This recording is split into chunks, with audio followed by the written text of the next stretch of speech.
పట్టాల్సి వస్తే గల్లా కాంగ్రెస్ నాయకులను పట్టండి, పట్టి నిలదీయండి. అవసరమైతే గల్లా బట్టి అడగాలి. ఏమాయ కొడక 2 లక్షల రుణమాఫీ అన్నావు, ఎక్కడ పోయిందని అడగాల.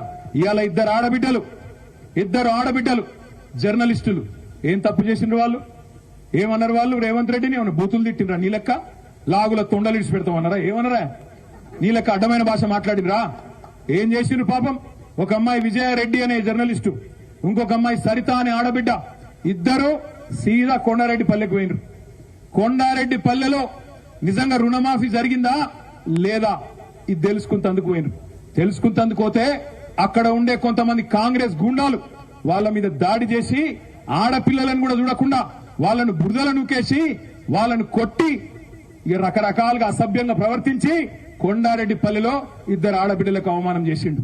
నేను అందుకే అడుగుతా ఉన్నా, ముఖ్యమంత్రి నీకు నిజంగా చిత్తశుద్ధి ఉంటే రేవంత్ రెడ్డి ఎందుకు భయపడుతున్నావు? విలేకరులు వాస్తవాలు బయట పెడితే ఎందుకు భయమైతున్నది?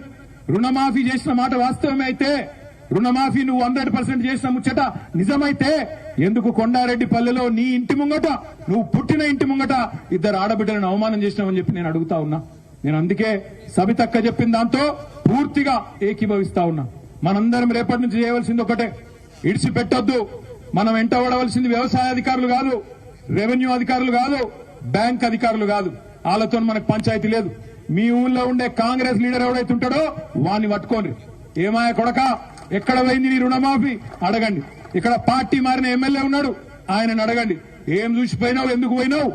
ఏం తీసుకొని పోయినావు? నువ్వు రుణమాఫీ చేయి, చేసినాక మాట్లాడని చెప్పి ఎమ్మెల్యేని అడగండి. ఓట్లు ఎవరికి వేసినామో గవాళ్ళని అడగాలి, గవాళ్ళని నిలదీయాలి. అంతేగాని అధికారుల చుట్టూ తిరుగుండ్రి, వీళ్ళ కాడికి ఓన్రి, వాళ్ళ కాడికి ఓన్రి, మనకేం ఖర్చు వాళ్ళ కాడికి పోయేది. మనం పోవాల్సింది మనం ఓట్లేసిన ప్రజాప్రతినిధి కాడికి పోవాలి, నిలదీయాలి, అడగాలి, గట్టిగా చెప్పాలి. అక్కడ దబ్బన బీఆర్ఎస్ ఎమ్మెల్యే ఉన్నారనుకో, తప్పకుండా వాళ్ళకు పోయి దరఖాస్తు తీయండి. మా తరపున ప్రభుత్వానికి చెప్పండి, మా తరపున ప్రభుత్వాన్ని నిలదీయండి, మా తరపున ప్రభుత్వాన్ని మీరు గల్లాబట్టి అడగండి అని చెప్పి తప్పకుండా నిలదీయండి. నేను మీ అందరితో ప్రార్థించేది ఒకటే, ఇయాలడిది మొదటి అడుగు మాత్రమే.